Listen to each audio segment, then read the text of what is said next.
quality title race of all time, but coming out on top again in the Premier League, Manchester City.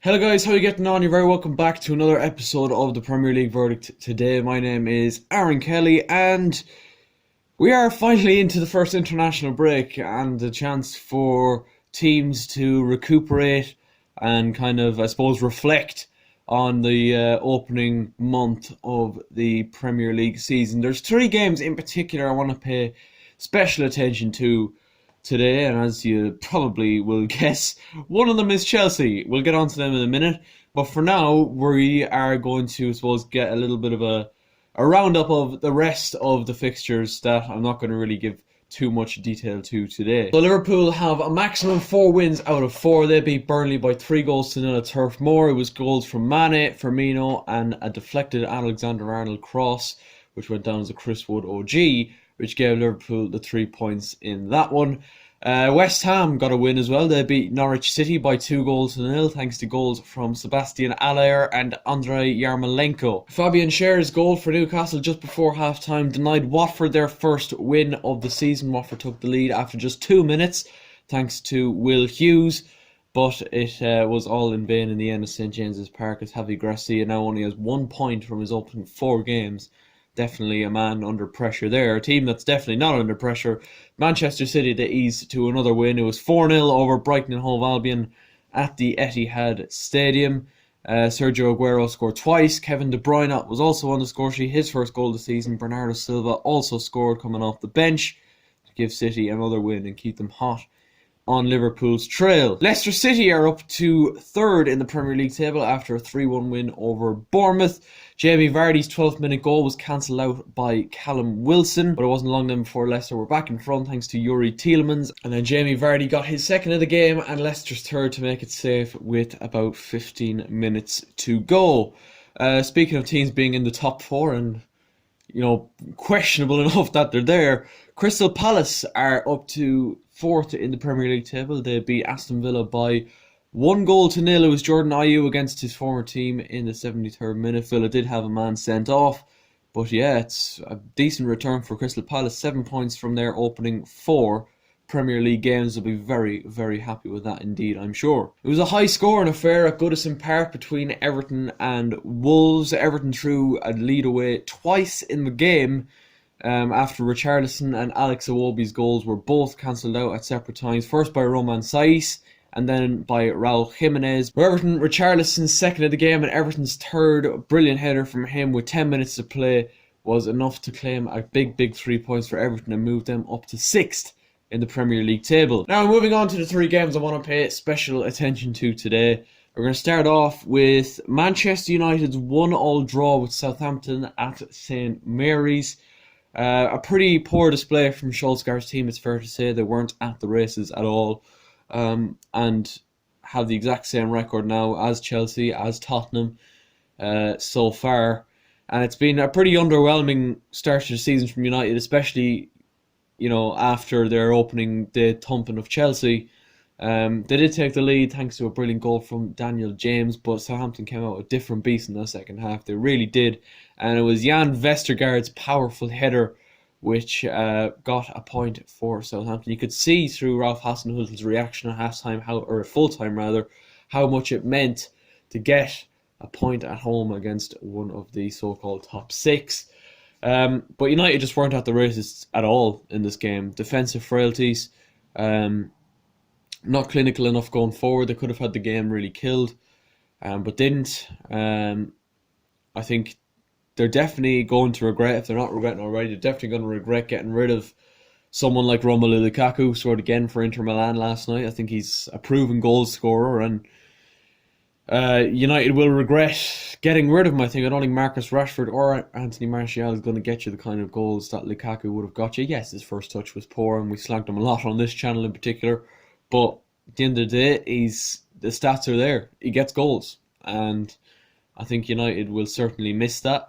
But I think the lack of organisation and the lack of getting back into position, especially for that Vestergaard equaliser, was definitely it exposed Manchester United's frailties, really, didn't it? It was very, very poor indeed, and United now only have 5 points from their opening 4 games, which is a poor enough return for Ole Gunnar Solskjaer, and it's leaving a lot of fans questioning how long will Ed Woodward give Solskjaer.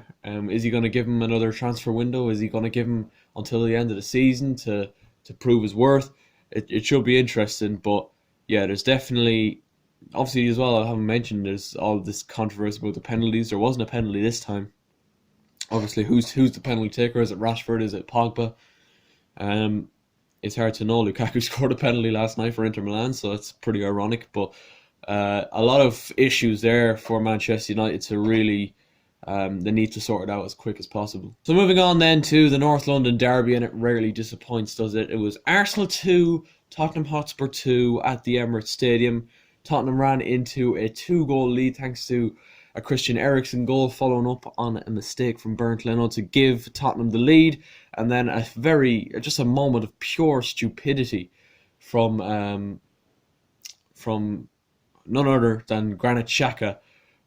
He fouled Heung-min Son in the box, and Harry Kane slotted away the penalty very, very competently indeed to give Tottenham a 2-goal lead. And even at that stage, there was like the first 10 minutes of the game, Arsenal dominated, and I really did think Arsenal were going to score in that first 10 minutes, and when they did, I was like, they could take over from there, but they didn't score, and it was Tottenham, in fact, who got the opening goal, and then went 2-0 up very shortly after that. But I think that goal just before half-time was definitely the making of Arsenal. Alexandre Lacazette got it. It was a brilliantly taken goal. Lovely little touch, first touch, and then second touch to take it by Vertonghen, and then the finish past Hugo Lloris. It was a very open game. Both sides were not great defensively, but Arsenal were all over Tottenham in this second half. And I really did think, once they did get the equaliser through Pierre-Emerick Aubameyang, I did think they would kick on and, maybe stick another 1 or 2 goals past Tottenham and make it comprehensive, but they didn't. It finished a draw. But Tottenham, I don't know what's going on at the minute. They've only picked up 5 points from their opening 4 games. It's a very poor return from them. And even when they were 2-0 up, they were dominating, but there was only a good 10-15 minutes where they actually looked dominant, even when they were 2-0 up. But they completely withered and just fell apart in the second half. And I think very grateful that they did manage to claim a point out of this game in the end, because Arsenal were just completely all over them in the second half, and I was really banking on Arsenal to get the winner, but they didn't. So now Tottenham have a chance to go into the international break, reassess what's gone wrong, and hopefully for them they'll come back better in the second half of the next sector of the season. But there's definitely issues there with contract talks and that between Christian Eriksen. Obviously he scored yesterday, but for the majority of the summer there's been talks about him going abroad, going to Real Madrid, going to Juventus. There's a lot of rumours about him. And also Jan Vertonghen in recent weeks has also kicked up about contract talks as well. Toby Alderweireld, we knew about him already. And he could have easily left at any stage if someone had come in with a 25 million bid, which I'm still shocked that no one did. But yeah, there's definitely issues there with pay and Poch not getting the players he wants and not getting the money he get. Obviously, they spent a decent amount of money this summer. They signed the likes of Ryan Sessegnon, who hasn't featured yet, Tanguy Ndombele, who scored in the first game against Villa. But there's issues there, and Tottenham need to resolve them as quick as possible if they're really, really genuinely considering themselves for a title charge this season. Right then, let's move on to Chelsea then. And I've talked already about throwing away a lead. Everton did it, of course, but ultimately ended up winning the game against Wolves at Goodison. But Chelsea 2, Sheffield United 2, having been 2 goals up, I was, not going to lie, I was fucking furious after this game. I really was. And I was really considering making my verdict video there and then and just spouting all kinds of fucking shite, but I think I was better off waiting and assessing and watching the highlights back again, and before I could really give an opinion that wasn't just me spouting any sort of random shit. Tammy Abraham scored twice again. Yeah, you can say it was his 2 goals or his 4 goals so far have come against promoted sides, but fuck it, like, he's getting goals. It's good to see. Very, very good to see. And they may have been tap-ins. Certainly the first one was. It was a mistake by Henderson in the Sheffield United goal. But he still had to be there, and he was the quickest to react. He was pretty much the only one that reacted in that Sheffield United box. And then the second one was a decent finish on the volley as well. So absolutely no complaints about Tammy Abraham. But however, I do have a lot of complaints elsewhere. I'm going to start off with Cesar Azpilicueta. A lot of fans have had their say about him recently. What has happened? Like, what has happened? He's had such a poor start to the season, and even last year, he was poor enough. Like, he looks a shadow of his former self. He really does. He looks like he's lost that yard of pace, and you know, even when he's never been the paciest anyway, he was always positionally aware and was always far better positionally than he is at the minute. Always getting caught out, like, for speed and for skill and for, like, Enda Stevens had an absolute field day on Cesar Azpilicueta down that, Sheffield United's left-hand side yesterday. And then, now that led to the first goal from Callum Robinson. And then Callum Robinson himself had a go at Azpilicueta on that side again. And as a fullback, one thing you're taught, especially when you play at a higher level, is number one job, don't let the cross come in. That's number one port of call. You're pretty much the first line of defence there. And Azpilicueta, he just gets turned and he nearly lets Robinson get the cross away. It was bizarre to me. I couldn't believe what I was seeing. And then Lys Mousset goes in for it, and Zouma turns into his own net with a minute left on the clock. 2-2 is how it's finished. Yeah, just really shocking defensively in that second half. Like, really, really bad. And Frank Lampard even said himself after the game, that's a game Chelsea should win. Like, 100%. Like, if you're 2-0 up at halftime against Sheffield United, he said himself, it's either going to go one or two ways. He could see it, because even when we were 2-0 up, we weren't looking that convincing. We weren't comfortable. And we should be. And no disrespect to Sheffield United, because they absolutely smashed it. They were brilliant yesterday and have been brilliant so far. They've completely shocked me. And, they've proved me wrong. And I'm sure they've proven a lot of other people wrong so far. They're just showing a lot of heart. But, all the same, we are Chelsea. You're 2-0 up at half-time at Stamford Bridge against a newly promoted side.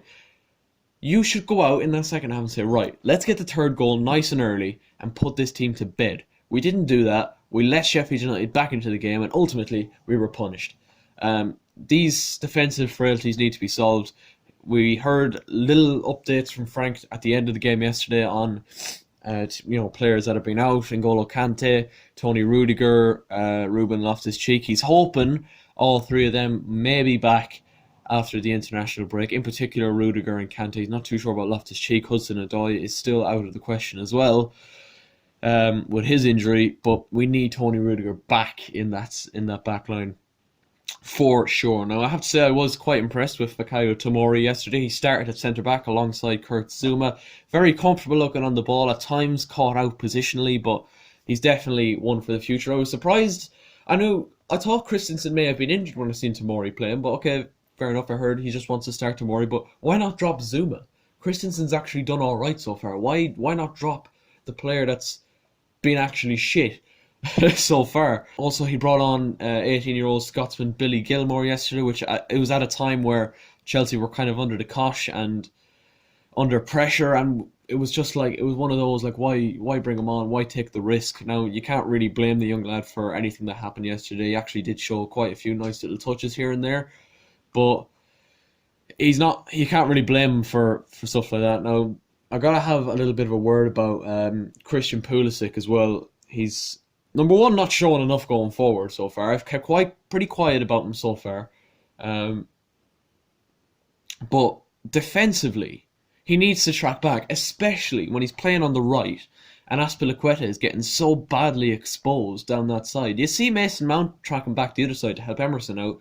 So why is Pulisic not doing it? Like, he's not offering enough going forward. He's not offering enough going back. And one of a big money signing is actually being outshone by two of our academy graduates. He needs to step it up. He needs to take a good look at himself during the international break. I don't think I'm being too harsh when I say that.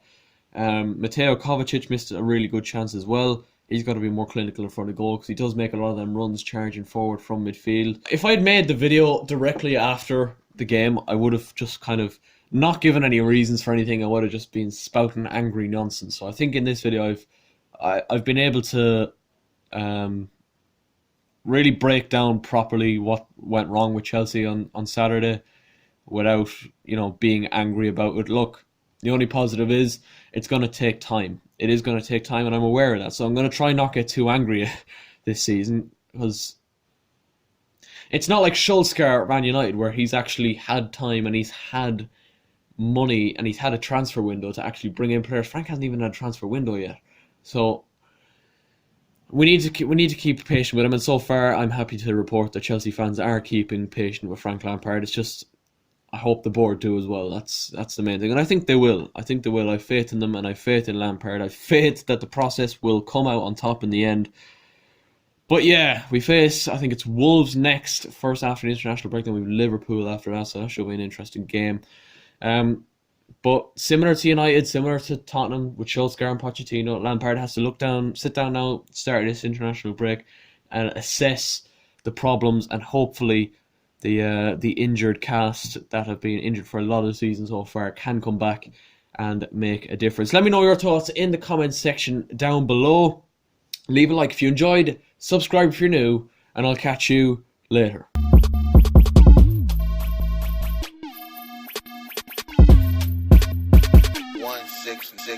Santam from the football ex-AJ. Man, mistake with a pen like JK. True say I ain't really a drinker, but I got love for brandy like Ray J. Champagne popper, 44 chopper in a black night bomber. Heartbeat stopper, half our MC dropper, 45 whapper. Leave you in the States like Kaka.